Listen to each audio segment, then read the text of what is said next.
Robbie ఏ వాడొస్తేనే గాని ఇంటికి దారి కనబడదా నీకు? ఎక్కడ మాడు? థ్యాంక్స్ రమ్య. హాయ్ అభి.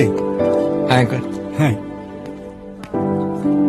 రే రే ఏంట్రా సడన్ గా చెప్తే స్టేషన్కి వచ్చేవాడుగా. ప్రాజెక్ట్ ముందే అయిపోయింది బాబాయ్, అనుకోకుండా బయలుదేరొచ్చా.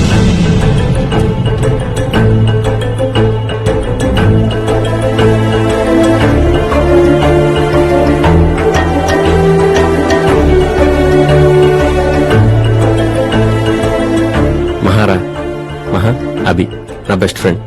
వాసు మామయ్యాడు బయలుదేరుతున్నారా? ఒకసారి రా. బయలుదేరా.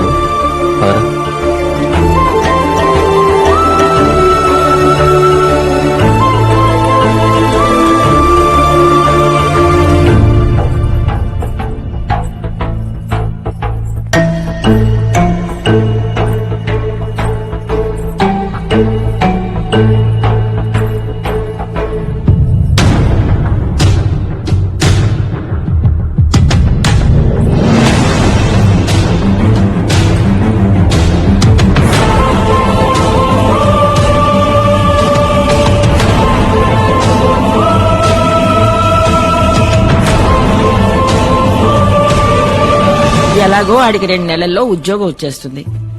ఆ మాట అది అనేసుకుంటే 2 వైపులా వెతకడాలుండవుగా. ఏమంటావరా? నీకు ఇంకేం పనిలేదా బామ్మ? ఇంతకంట ఈ వయసులో ఇంకేం పని ఉంటుంది?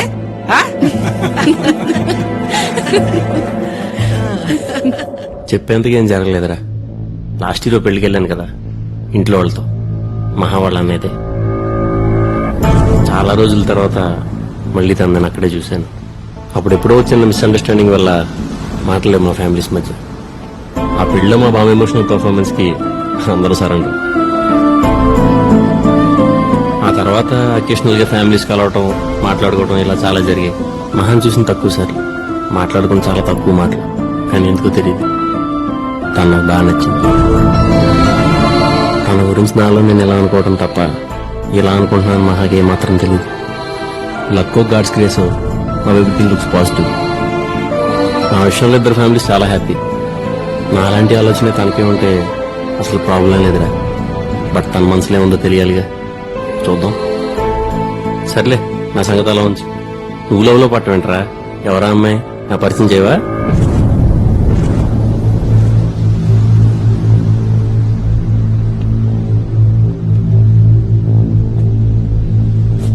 వృద్ధిని పరిచయం చేశా కుదరా. నేను లవ్ చేస్తుంది మహాన్.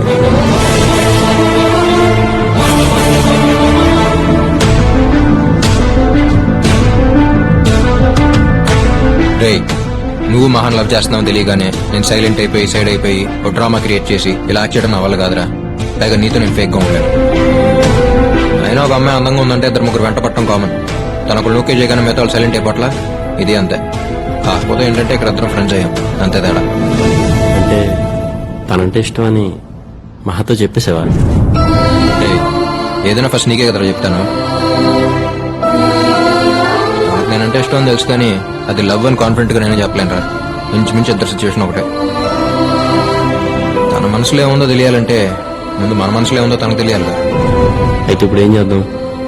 చెప్పేద్దాం.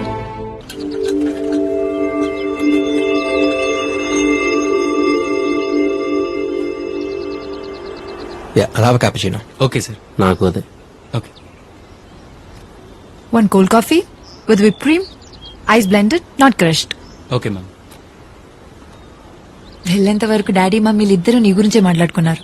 తెలుసా ఆ రోజు? వాడికి మంచి ఫ్యూచర్ ఉంది, నాకు తెలుసు వాడు పర్ఫెక్ట్ అని. అలా ట్రాన్స్ లోకి వెళ్ళిపోయారు. They are so happy for you అసు. అసలు అనుకోలేదు మీరిద్దరు ఫ్రెండ్స్ అయి ఉంటారని. It's a small world. అవును, ఏంటి సడన్ గా కలవాలన్నారు?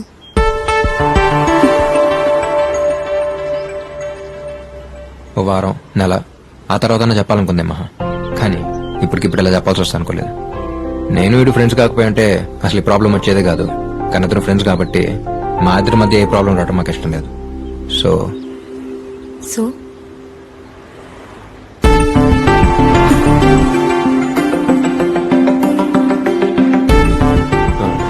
ఏంట్రా ఇప్పుడు నేను పక్కన రే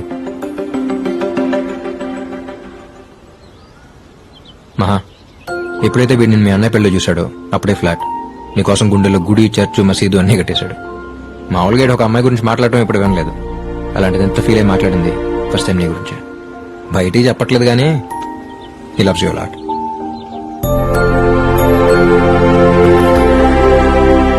ఎప్పుడన్నా చెప్పరా? నాకు నీ మీద ఉన్న ఫీలింగ్కి లవ్ అనే మాట కరెక్ట్ కదా తెలియదు మహా. ఎందుకంటే నాకు సంబంధించినంత వరకు it's more than that. Love అంటే కొద్ది రోజులు కలిసి ట్రావెల్ అయ్యి ఒకళ్ళనొకళ్ళు అర్థం చేసుకుని కలిసి బతికితే బాగుంటుందా లేదా అని ఆలోచించి తీసుకునే ఒక డెసిషన్. నిన్ను చూసిన నెక్స్ట్ మినిట్ డిసైడ్ అయిపోయిన మహా, ఇక ఆలోచించక్కర్లేదని. ఇంట్లో వాళ్ళు ఎవరిని చెప్తే వాళ్ళే చేసుకుందాం అనుకుని నేను పెళ్ళంటూ చేసుకుంటే మహానే చేసుకుంటాను ఇంట్లో ధైర్యంగా చెప్పేంతగా నచ్చేసాను. బట్ నీ ఇష్టం ఏంటో తెలియకుండా నా ఇష్టం నువ్వని చెప్పడం నీ ఫీలింగ్స్కి రెస్పెక్ట్ అన్నట్టే. అందుకే అయిపోయాను మహా. నువ్వు కాదంటే ఏమవుతానో తెలియదు కానీ అవునంటే మాత్రం నాకంటే హ్యాపీగా ఇంకెవరూ ఉండలేరు మా.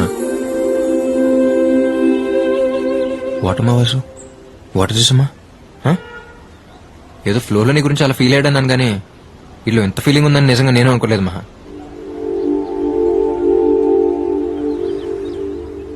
నాకు మా ఫ్రెండ్షిప్ తప్ప ఇంకో ప్రపంచం తెలియదు మహా. లైఫ్లో అన్నిటినీ క్యాజువల్గా తీసుకునే నేను సీరియస్గా తీసుకుంది వీడిని, తర్వాత నిన్నే. మనం అలా యాక్సిడెంట్తో కలవటం, ఇద్దరికి మ్యూజిక్ ఇష్టం అవటం, ఈ ట్రావెల్లో నాకే తెలియకుండా కనెక్ట్ అయిపోవడం, ఇదంతా నాకు కూడా కొంచెం కొత్తగా అనిపించింది. వీడు వచ్చాక వీడితో మాట్లాడి నీతో చెప్దాం అనుకున్నాను, కానీ ఇలా వీడితో పాటు నీకు చెప్పాల్సి వస్తుంది అనుకోలేదు. జనరల్గా ఒక అమ్మాయిని చూడటం, వెంటపడటం, తనే లైఫ్ అనుకుని బతికేయడం, ఇదంతా టైం వేస్ట్ అనిపించేది. కానీ ఎప్పుడైతే నేను చూశాను నీకోసం అంత టైం వేస్ట్ చేసి అనిపించింది. మనకు ఒకరు ఎంత నచ్చారో చెప్పగలిగితే అది ఇష్టం. ఎంత ఇష్టం అని చెప్పలేకపోవడమే ప్రేమ. చెప్పలేనిది ప్రేమ అనుకుంటే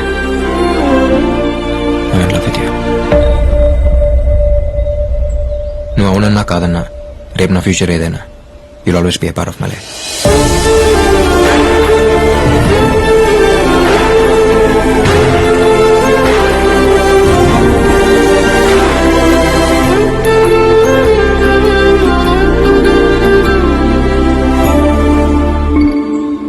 మహా, మేము చెప్పాం కదా నువ్వు వెంటనే ఏం చెప్పక్కర్లేదు.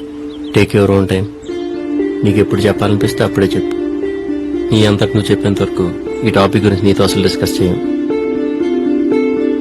ఏంట్రా వాసు, మంచి ఫామ్ లో ఉన్నా? ఊరుకోరా. అది కదరా ప్రిపేర్ వచ్చావేంటి? ఏం లేదు బాబాయ్, ముందు చెప్పండి నేను ప్రిపేర్ అయ్యానుగా.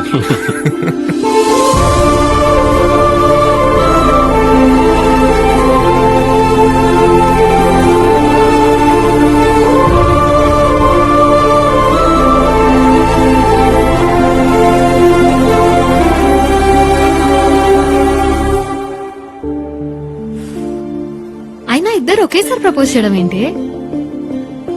సడన్ గా వచ్చి చెప్పేసరికి ఏం అర్థం కాలేదు. తర్వాత ఆలోచించాను, తప్పే ఉంది. దీన్ని ఇష్యూగా ఫీల్ అయ్యి పొసెసివ్ గాను ఈగో కింద తీసేసుకుని వాళ్ళు గొడవ పడకుండా జెన్యున్ గా అనిపించింది చెప్పారు.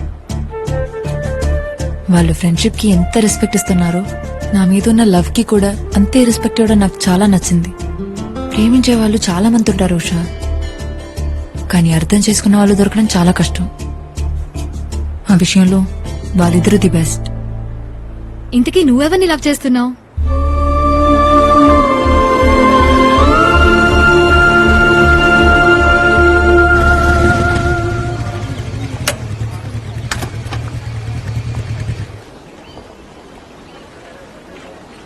అమ్మిచ్చిరమ్మంది. ఏమైంది మహా? డాడీ వాళ్ళ గురించి నీకు తెలిసిందే కదా వాసు. 2 days లో కాన్సర్ట్. నేను మ్యూజిక్ ట్రూప్ కి వెళ్ళడం వాళ్ళకి తెలియదు కాబట్టి ఇప్పుడు దాకా ఏ ప్రాబ్లం లేదు. ఇప్పుడు కాన్సర్ట్ పర్ఫార్మెన్స్ అంటే డెఫినెట్ గా తెలిసిపోతుంది. ఎలా రియాక్ట్ అవుతారో అని చాలా టెన్షన్ గా ఉంది. ఈ టెన్షన్ లో నా మైండ్ అసలు పాడడం మీదకి వెళ్ళట్లేదు. నా కళ నిజమవడానికి నాకు వచ్చిన ఫస్ట్ ఆపర్చునిటీ ఇది. రేస్ లో పరిగెత్తుకుంటూ వచ్చి ఫినిష్ లైన్ ముందు ఆగిపోయినట్టుంది నా సిచ్యువేషన్.